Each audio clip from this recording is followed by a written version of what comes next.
Hello everyone, myself Akshay. Today I will discuss with you on the topic of placebo, the second cornerstone, then Tuskegee experiment, and 1902 Biologics Control Act. So, talking about the placebo, the second cornerstone. Placebo is a treatment where the subject is unknown what the treatment he is getting received, and he thinks that the treatment which he is receiving is for his physical condition, but in shortly the medication given to him is for his psychological conditions. It's a psychological phenomena as well as physiological phenomena where a person experiences a real improvement in his condition or symptoms after receiving the treatment that has no active therapeutic effect.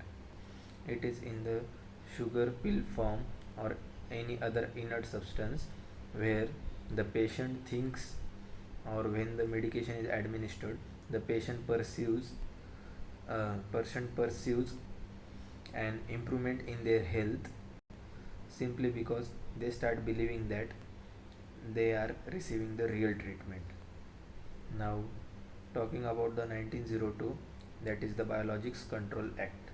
In this act, it was the important piece of legislation in the United States that led to aim the production of the vaccines and medications, to regulate the production and distribution of the medication as well as vaccines and other biological products, where to ensure the safety and efficacy of it. In this act, they ruled that they made four changes, that is the establishment of hygienic laboratory where United States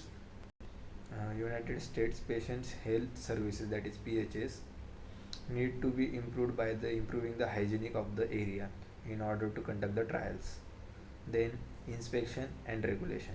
It is necessary to inspect as well as the regulate in order to facilitate the good quality standards. Then third, that is the licensing requirements. Licensing requirements is necessary as it was mandatory for the manufacturers of the biological products in order to purchase or sell or show the effect of the production. Then fourth, that is the record keeping and reporting. It is also necessary to maintain the records of the medications in order to check regularly whether the side effects are caused by which batch or anything.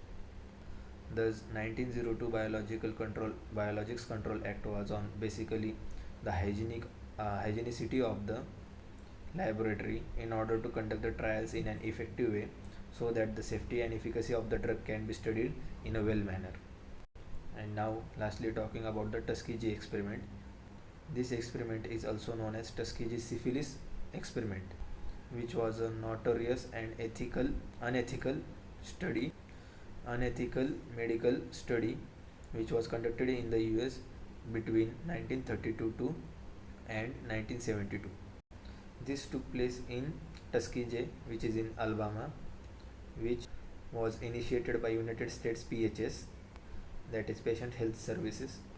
The study's primary aim was to untreat the natural syphilis in African American males, where approximately 600 males were chosen for the experiment in order to study the medication. Most of them had poor, limited access to healthcare, were recruited for the study. The participants were not informed about the true nature of the experiment.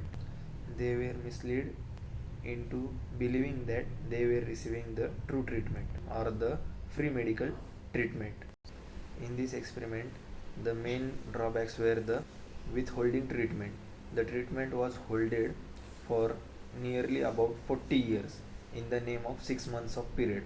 They were told that they will be receiving the treatment for the 6 months, between the 6 month span, but it lasts for the 40 years. Then deceptive practices. They were misled while trials, and misuse was done. And the last drawback, that is the failure to obtain the informed consent, where the patient or the mens didn't knew what treatment they were given in the name of free medical care. Due to these ethical violations, in 1972 medical research ethics and regulations were amended by the US.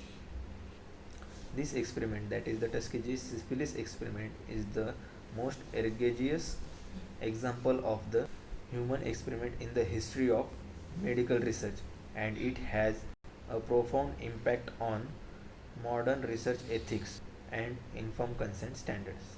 Thank you.